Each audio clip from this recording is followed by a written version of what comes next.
بسم اللہ الرحمن الرحیم۔ السلام علیکم ورحمۃ اللہ۔ نبی کریم صلی اللہ علیہ وآلہ وسلم نے 3 چیزوں کا ذکر فرمایا ہے جو مردانہ قوت کو بڑھاتی ہیں۔ یہ ایسی چیزیں ہیں جو نہ صرف آپ کی صحت بلکہ آپ کے ازدواجی زندگی کے لیے بھی بے حد فائدہ مند ثابت ہو سکتی ہیں۔ اگر آپ چاہتے ہیں کہ آپ کی طاقت میں اضافہ ہو اور قدرتی طور پر توانائی حاصل کریں تو یہ ویڈیو آخر تک ضرور دیکھیں، کیونکہ آج ہم آپ کو وہ 3 چیزیں بتانے والے ہیں جن کا ذکر خود نبی کریم صلی اللہ علیہ وسلم نے فرمایا۔ مرد اور عورتیں یہ ویڈیو ضرور دیکھیں اور ویڈیو کو مکمل دیکھیے گا تاکہ کچھ مس نہ ہو جائے۔ محترم ناظرین، حدیث شریف میں ایسی بہت سی چیزوں کا ذکر آیا ہے جن کو استعمال کرنے سے انسان کی جسمانی قوت میں اضافہ ہوتا ہے، انسان کی مردانہ طاقت میں برتری ہوتی ہے۔ ایسی بہت سی چیزوں کا ذکر حدیث پاک میں آیا ہے،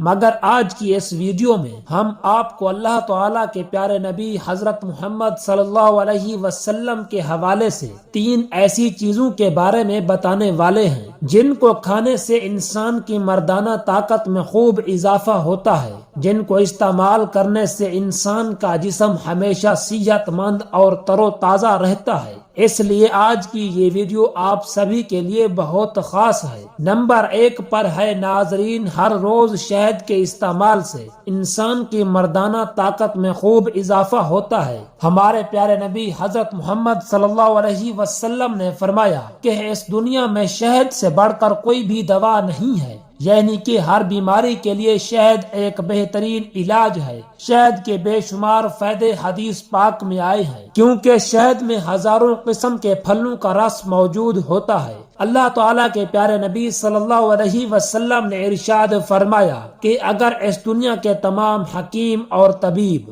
لوگ مل کر، یعنی کہ ساری دنیا کے ڈاکٹر مل کر بھی اگر اس طرح کا رس تیار کرنا چاہیں، یعنی کہ شہد بنانا چاہیں، لاکھ کوشش کرنے کے باوجود بھی اس طرح کا شہد نہیں بنا سکتے ہیں۔ یہ شہد اللہ تعالیٰ کی طرف سے اپنے محبوب صلی اللہ علیہ وسلم کے صدقے میں ہم انسانوں کے لیے ایک عظیم نعمت ہے، اور خاص کر کے اللہ تعالیٰ چھوٹی چھوٹی مکھیوں سے اپنے بندوں کے لیے ایسی بہترین اور نفع بخش اس کو تیار کرواتا ہے۔ اس لیے دوستو، اگر آپ اپنی مردانہ طاقت بڑھانا چاہتے ہو، آج سے ہی شہد کا استعمال شروع کر دو۔ اللہ تعالیٰ نے اس میں بہت زیادہ شفا رکھی ہے۔ نمبر 2، دودھ کے استعمال سے ناظرین، دوسری چیز ہے دودھ۔ ہر روز دودھ کے استعمال کرنے سے بھی انسان کی مردانہ طاقت میں خوب اضافہ ہوتا ہے۔ حضرت عبداللہ بن عباس رضی اللہ تعالی عنہ سے روایت ہے کہ اللہ تعالیٰ کے پیارے نبی صلی اللہ علیہ وسلم کو پینے کی چیزوں میں سب سے زیادہ دودھ پسند تھا، یعنی کہ آپ صلی اللہ علیہ وسلم نے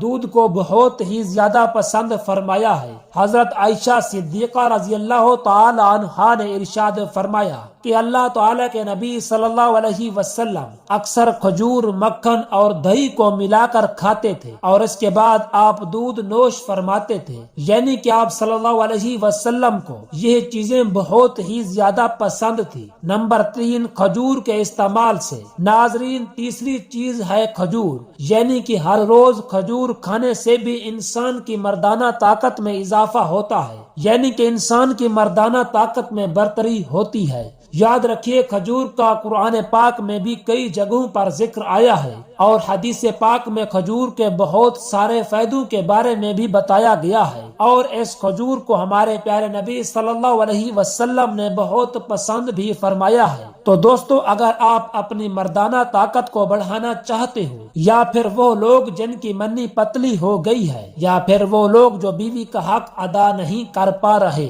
وہ جلدی فارغ ہو جاتے ہیں، تو ایسے لوگ اس حدیث پاک میں بنائی گئی اس نسخے کو ایک بار ضرور استعمال کریں۔ خدا کی ذات سے پوری امید ہے انشاءاللہ آپ کو اس میں بہت زیادہ فائدہ حاصل ہوگا۔ اور یاد رکھیں کہ ہمارے پیارے نبی صلی اللہ علیہ وسلم کا فرمان ہے کہ اس دنیا میں سب کچھ بدل سکتا ہے، مگر ہمارے پیارے نبی صلی اللہ علیہ وسلم کا فرمان کبھی کبھی نہیں بدل سکتا، یعنی کہ ہمارے نبی صلی اللہ علیہ وسلم کا کوئی بھی فرمان کبھی بھی جھوٹا نہیں ہو سکتا۔ محترم ناظرین، اسلام میں ہم بستری کو صرف شہوت کی تسکین کا ذریعہ نہیں بلکہ محبت، سکون اور نسل انسانی کی بقا کے لیے پاکیزہ عمل قرار دیا گیا ہے۔ اس عمل کے دوران درج ذیل باتوں کا خیال رکھنا چاہیے۔ ہم بستری کا مقصد صرف جسمانی لذت نہ ہو بلکہ اللہ تعالیٰ کی رضا، ازدواجی محبت کو مضبوط کرنا اور حلال طریقے سے اولاد پیدا کرنا ہو۔ اس عمل سے پہلے اور بعد میں جسمانی صفائی کا خیال رکھیں، کیونکہ یہ سنت نبوی صلی اللہ علیہ وسلم ہے اور صحت کے لیے بھی ضروری ہے۔ میاں بیوی دونوں کو اس عمل پر راضی ہونا چاہیے۔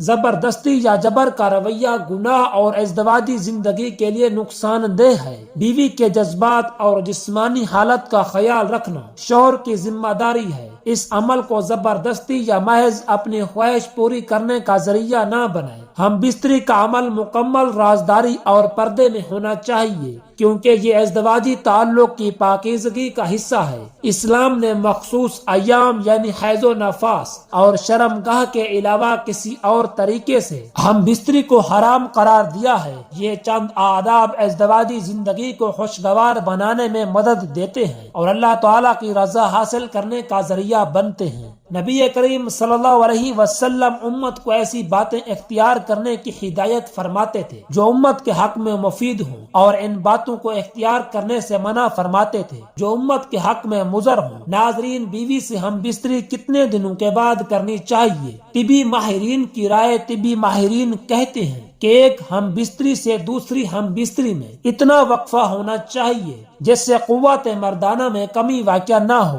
اور جب بھی ہم بستری کی جائے اس سے حقیقی لطف حاصل ہو۔ حقیقی لطف حاصل ہونے سے مرد کی جنسی قوت کمزور نہیں ہوتی اور عورت بھی مطمئن اور خوش رہتی ہے۔ طبی لحاظ سے 3 سے 7 دن بعد ہم بستری کرنی چاہیے۔ 3 دن سپرم بنتے ہیں اور 4 دن بعد تحلیل ہو کر جسم کا حصہ بن جاتے ہیں، کیونکہ دن میں 2 بار یا روزانہ ہم بستری کرنے سے چند ہی روز میں شدید کمزوری کا مرض لاحق ہو سکتا ہے اور اکثر جوڑوں کا پانی ختم ہو جاتا ہے۔ جوانی میں گھٹنے آواز کرنا شروع کر دیتے ہیں۔ اس نقصان کی کسی بھی صورت تلافی نہیں ہو سکتی۔ خلاف ورزی کرتے رہنے سے آخرکار افسوس کرنا پڑتا ہے۔ زیادہ منی کا اخراج بار بار نہیں ہو سکتا، کیونکہ یہ چیز انسانی جسم میں وافر مقدار میں نہیں بنتی۔ طبی لحاظ سے 4 سے 7 یوم بعد ہم بستری کرنے سے جسم میں کسی قسم کی یا کوئی کمزوری نہیں ہوتی اور وہ قدرتی حقیقی لطف حاصل ہوتا ہے۔ تمام زندگی تک مختلف امراض سے بچا جا سکتا ہے۔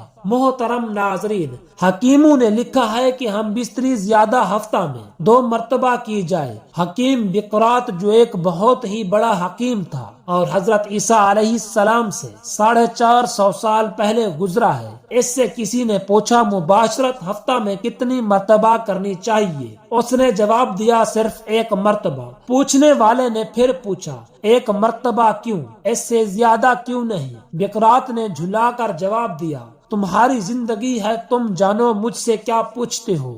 گویا یہ اشارہ تھا کہ زیادہ ہم بستری کرو گے تو کمزور ہو جاؤ گے اور پھر بیمار ہو جاؤ گے اور زندگی خطرہ میں پڑ سکتی ہے۔ میرے پیارے ناظرین، امید ہے کہ آپ کو یہ ویڈیو پسند آئی ہوگی۔ اگر ویڈیو پسند آئی ہو تو ویڈیو کو لائک اور چینل کو سبسکرائب کر لیجئے گا، اور کمنٹ باکس میں اللہ تعالیٰ اور نبی پاک صلی اللہ علیہ وسلم کے 99 ناموں میں سے ایک نام ضرور ٹائپ کیجئے گا۔ شکریہ، جزاک اللہ۔